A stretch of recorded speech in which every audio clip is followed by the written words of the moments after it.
Hey all, how is everyone? You're with me, Mr. Dex, and welcome to the channel.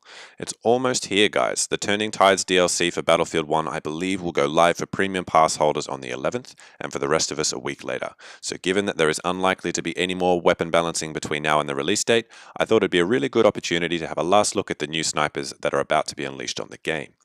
The two weapons of interest are the Arisaka Type 38 and the Carcano M91.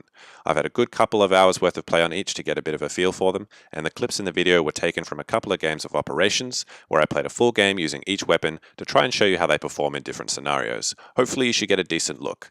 But before I get into it, I just wanted to mention that it was my first time on the CTE, and also my first real look at the Turning Tides map, and I have to say, it's looking fantastic. It's visually epic, particularly the Gallipoli operation. With the fog of war over the beach and the theatrics and the challenge of the beach landing, it really is just epic. Really loads of fun to play for all classes as well, so I can't wait for this DLC to finally drop. But that's enough of the preamble, I think, so let's jump in. Alright, I'm going to start with the Carcano. I wanted to play it first so I wasn't biased, because I've seen a few of these comparison videos around on YouTube and it seems to be getting a pretty bad rap.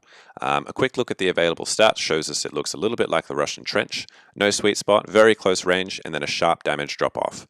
It's quite quick in fairness if the rate of fire is anything to go by, and 6 shots is not too bad. It does look like a challenging gun though to use, and I don't think you're going to be rewarded with those sweet spot kills, but how does it feel in game? I'm going to be honest with you. Is it as bad as everyone is making it out to be? No, I don't think so. In the game I played it, it felt okay, and I got quite a good score with loads of kills. It has a pretty good bullet velocity, I think, probably faster than the Gewehr M95, which is a good sign. The rechamber is quick. The reload is also fast, as it reloads a full clip. There were fears as well that this weapon would be a little bit like the Russian trench, and that it would hit below 50 with a chest shot at range, and therefore requiring 3 shots for a kill. And I didn't find that at all. The lowest hit marker I had was exactly 50, and that was a fair distance, I thought.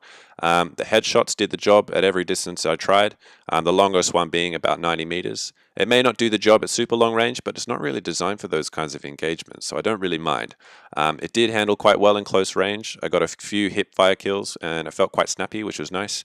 It's a decent gun overall, I think. I'm not so sure why so many YouTubers have thrown it in the bin already. I think it can hold its own personally. But having said that, and while I did get a bunch of kills, going 36-1 in one game, what it really lacks is something lethal, something that makes it uniquely deadly in a specific situation. The Martini, for example, is not the easiest gun to use, but it's really deadly when used correctly. But as far as I can tell, the Carcano is just decent in closest range, and you can hit targets in the middle distance, but for the most part, it's a cherry-picking gun. It finishes off targets, and it's good for general support, which is nothing that the Gewehr M95 can't do just as well. That's my only real criticism of it. It's a good rifle for sure, and I'd gladly use it for a challenge, but it's nothing special at this point. It's just a satisfactory hybrid of other guns, to be honest, but overall, very playable and actually quite fun to use.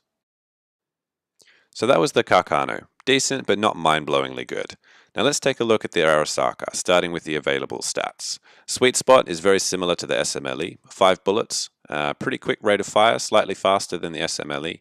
Looks sharp, to be honest, a nasty little close to mid-range weapon based on what we have here. But did that change after messing about with it for a bit? Basically, the answer is no. This is indeed a nasty little weapon.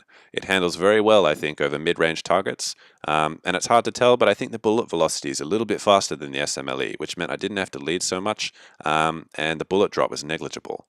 The sweet spot range feels quite close, which is a good thing if you like being aggressive and getting up close and personal.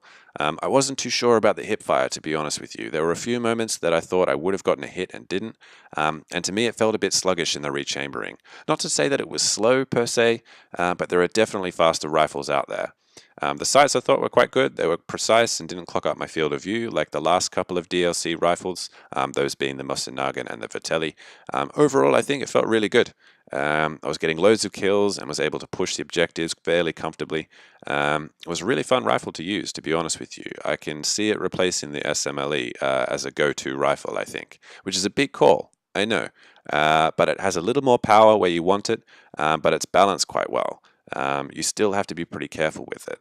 But I did find myself many times not having to pull off massive flanks for loads of kills. Really suited the maps I was playing as well. And I find that in general now most of my engagements are close to mid-range, which is absolutely perfect for this weapon. It really just did it for me, and I can't wait to get some server stars on it. Well, there you have it, team. My reviews of the Carcano and the Arisaka pre-Turning Tides release. Both guns have a lot to offer, I think, but the Arisaka just has that little extra something. Not to say the Carcano is a bad gun, I think it does have a bad rap at the moment. I think it has a lot more to offer than people think. But there you are. I hope to see you all out there causing some carnage with them. Thanks very much for watching, guys. Really appreciate it. Don't forget to drop me a like or a subscribe if you enjoyed the video. Till next time, take care.